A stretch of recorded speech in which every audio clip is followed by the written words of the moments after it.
Alright. Anyway, sorry, I've been owing you this for a little while now, right? Life's just been crazy, and sorry if there's some background noise. I got ducks and ducks quack, so what the hell. Alright, let's start with the badges. So we'll go to the Craftsman. You may already know this, and I'm sorry if I was misunderstanding your question, but just as a reminder, the badges do not work if you're on the defending team of PvPs, only the attacking. So you can have whatever badges on your people that you want. At the moment, it's been confirmed multiple times it doesn't affect the PvP people, which is kind of weird to me, but it doesn't. So as far as the badges themselves, if you click on recipes, it tells you here what type of setup to use if you're looking for specific things. So damage reduction, you use 2 metals, 2 cloths, health, 2 foods, 2 chemicals, so on and so forth. Add in your badge, go for whatever it is that you're wanting there. I'm gonna go one of each just to do a damage, just for example. I really stopped doing a lot of this because I kind of got happy with my badge position, but every great once in a while I'll still come in and tweak something. So using all gold tells you the chance, legendary and legendary. If you were to do something, mix it up, there's still a 95% chance you're going to get damage, but it's going to be somewhere between epic and legendary. So I only run all golds. I want that 100% chance to get what I want at the levels I want. Otherwise, I'm not gonna build this. So create. So this is damage, bottom left corner, and the oh lord, I'm tired. Sorry, the hexagon shape. So bonus 4% if you have an assault as a teammate. You can re-roll some things if you don't like the bottom corner, bottom left. You can re-roll the slot, and you can see that here, and that would be this button right to the right of where I'm tapping. I'm not going to worry about re-rolling and wasting my tokens here. If you need a different shape, that's what's called the set. So the hexagon would be here. You could spend 15 every time you do this. I think the second one is 20, and then if you keep redoing it, it's 25 of the re-roll tokens every pop.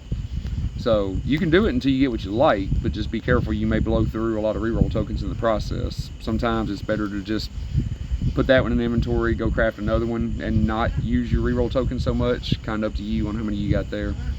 You can reroll the bonus if you want something different. It may be a set thing, it may be a conditional based on traits. Figure out, what you like. When you're happy with it, tell it okay, and bam, now it's in your inventory.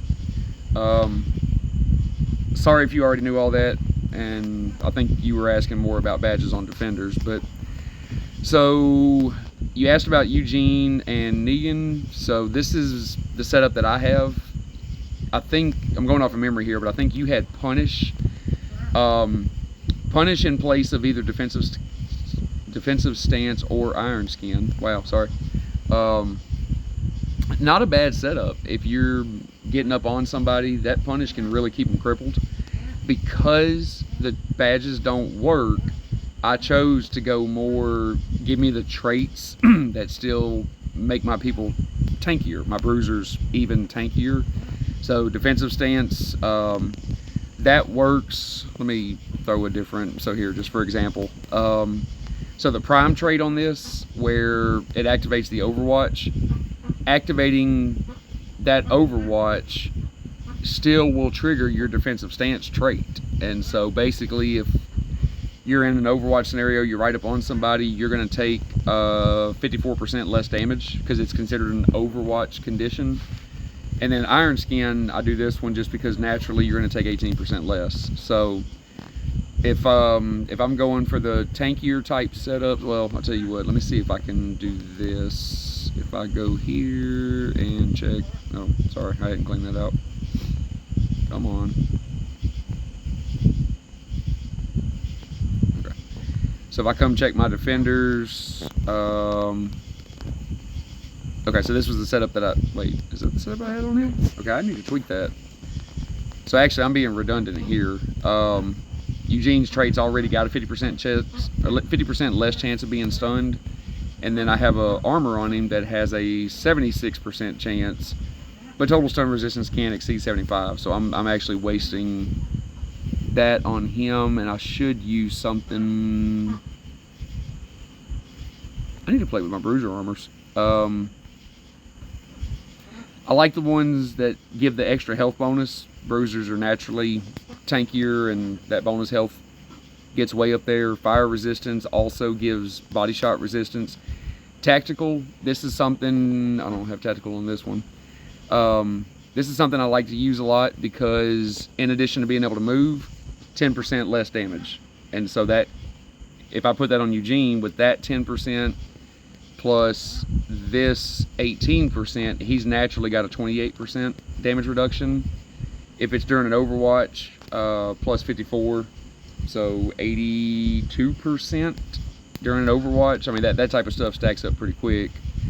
Do tactical plus something with the health. Do I not have a setup that way? Wow, I got to work on this. And you can get pretty beefy, you know, pretty quick on all this. But otherwise, my Negan, you see the same traits on him. I've been kind of changing around some of the weapons and stuff, so don't get too much worry on that. But again, man, nothing wrong with the punish you had. I'm going more the tankier bruiser style. Yours would be the more aggressive tank style with that punish. Not a bad thing, it's just a difference in the setups, that's all. But from a badge perspective, bruisers in general, so again, this does not matter from the PvP perspective, but if I carry him into a fight, he's a tank and I want him to be a tank. So I'm loading up on damage reduction and health badges across the board there. Same thing here on Eugene. I think my Daryl, Bruiser Daryl, is the only one that I'm not straight tank with, just because he's got such an offensive loadout naturally. Otherwise, man, as a general rule, bruisers, you want to load up on health and damage. Going back to the PvP teams from an attacker standpoint, so keep in mind I run Mercer, Carol, and Yuumi. This is where I want to mix. On all three of these, you're going to see a mix between health, damage reduction, and damage. So I want them tough. I want them able to take hits, but I also don't want them not doing any attacks that are causing damage. So I'm going to mix some of that in there so you can see I kind of put a spread on that. For Carol, same thing. Damage reductions, healths, and damage. Just trying to have, you know, focus on those. Some people swear by critical chance to offset some of the dodges, bullet dodges and stuff. I will just switch to melee. It's hard to bullet dodge a melee attacker. So least of my worries, and I like my loadout here. Versatile. My people still hit pretty hard, can take a lot of hits because of the extra health, extra damage reduction, etc. Specific for Zeke, I'm gonna run Zeke very heavily offensive. That armored Christmas sweater lets me do that a lot. Got stun resistance, flame resistance, body shot stuff, Overwatch stuff. Like Zeke already doesn't have the preemptive attack. I mean, it's kind of hard to get a hit on him. Weakening and perseverance, I like to run these two traits together on my warriors, especially if they have that Skegox, or however you say that thing, because with these two traits, weakening and perseverance, you're constantly loading up your charge attacks. And so between those and Zeke's natural attacks, his preemptive attacks, the Skegox, the reason this is so powerful is if you don't move and you do an attack, and then you get your charge, because weakening, perseverance, you know, whatever the case may be, then you can use your charge attack, then you can use your other attack, and you can get 3 hits in one turn. And when you're running damage as high as this is, man, that's just dangerous. So tactical and deadly, you naturally have the ability to move regardless. Your Overwatches are gonna force stops, and you're gonna weaken enemies, which gives a 100% chance for charge points. So you're gonna weaken. I've got weakening, I've got perseverance. Practically every turn with Zeke, I have charge attacks built up. So I get 3 hits per turn at over 93,000 damage. He's brutal, man. So that's why I leave him heavily offensive. If I did not have that armored sweater, I would likely replace one of these traits, probably weakening in this case because the Skeg Ox kind of naturally has that anyway. And I would go something more of the iron skin or defensive stance or whatever. But badges, straight offense, damage, critical damage. I want to hit hard. I want to hit harder on my charge attacks. Zeke is an absolute monster. So that is my approach because, again, I want a heavily offensive Zeke. If I wanted something defensive, I would either go health and damage reduction, mix it up a little bit, damage, health, damage reduction. If I was worried about that blend, I probably wouldn't do critical damage at all. I practically never run critical chances. It's not worth it to me on that. Otherwise, warrior weapons in general. So let me hit this part real quick. Looked at the Skeg Ox again, I don't know how to say that, a minute ago. Dude, the traits on this is just insane. This is what I was calling the Saber, Espada Aurea, and the biggest thing that I like on this is the coordinated attack, which if it would click on, there we go. If somebody hits where that's within range, you get a bonus attack, and there's a lot of times that helps, especially if we're loading up charge points, things of that nature. So that extra widespread, is pretty solid there. I have a few of the Tridents. I picked these up whenever they first started introducing APO weapons, before I kind of knew what was going on. Not a bad thing, but I mean, nothing really special. They hit a little harder if you're attacking, multiple people, which is not bad, but the extra attacks of the Saber and the Skeg Ox are much more efficient to me. So I do have these just because, I had them in the beginning, but you can see I have not invested nearly the amount of trait work on those as I have on my Saber and my Skeg Ox here. Before APO was a thing, I had that Skeg Ox, I had that one. I think I had a few others that I've already sold off. So you can see typically the traits I run on that. I like the wider spread. You can hit a whole lot of enemies pretty quick, pretty hard with that. Root, especially if you have something like tactical, if you don't kill them, if we're talking about tanks or whatever stuff like that, you can root and then fall back if you need to. Extra damage is never a bad thing. And then first strike, if I'm running in trying to take out an entire herd of walkers, that first strike is going to really beef up that damage to begin with, so pretty hard hitting there. Otherwise, Lucky is not a bad one to have. Razor is never really a bad one if you want to go that route. If I can close the thing, there we go. So some of the key traits that I look for here. As far as a free to play type weapon, this one here is not bad. That tactical Razor Root would be pretty solid. Otherwise, I keep selling off all my stuff there. But armors, notice the consistency across the traits pretty quickly. Ruthless, I run quite a bit because again, warriors, I'm going offensive, but I do have a couple of setups rather without the ruthless where I'm looking for flame reduction. Everything is going to have that primed. Primed is top tier trait to me.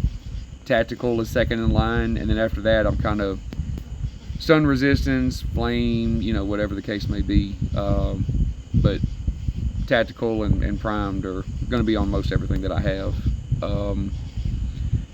It's not on the Christmas sweater here for Zeke, but keep in mind the weapon, the Skeg Ox, I basically have it on there as part of that anyway, so not a big concern.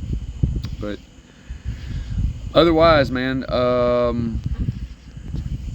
guess I'll just kind of run through real quick. I hate to say my normal assaults because I don't really use assaults aside from Mercer, but it depends on how you want. I mean, here you can see Princess. I don't really use that often, but I went more the offensive route. You can see how much I really care where I have a blue critical damage versus a gold where Okay, I don't even have any goals. I could go craft that. I'm not worried about it though. Damage, critical damage, unless I'm going with a tanky type, which then goes back to what we looked at on Mercer. Hunters, I'm going to be running, unless I'm looking for like a PvP person, I'm going to be running full offense on hunters. I'm looking damage, critical damage. Again, you can see how much or how little I use Daryl. Shooters, extremely offensive. Tanky shooters really don't have a good place except for Yuumi, because I use her mostly on PvPs. So very specialized, but I really don't use Yuumi on walkers anymore. Warriors can be a blend. You can go offensive, defensive, kind of middle of the road, however, you know, suits your style. Zeke, like I said, offensive monster. I'm going to use offense. Bruisers, general rule, I want very tanky, with the exception, like I said, I think Daryl, no, I do have a damage badge here, but his traits are offensive. And then scouts, typically I'm running very heavily offensive scouts. The scouts are supposed to be strong. You can see Connie's stuff here, very offensive traits. Badges is all about damage, critical damage. I want her hitting hard every time that she's hitting. I had Negan, no, I flipped that around. I tried playing with Negan as a tank one time, Scout Negan, just to play around, see if he could take a hit. When you get up on some of the level 50 walkers, it doesn't matter how tanky your scouts are, they're going to get one shot. So I kind of abandoned that and let the trait, or let the classes focus on where their specialties were. So, all right, sorry for the long video, man, and the rambles. If you got other questions, let me know. Otherwise, hope it helps.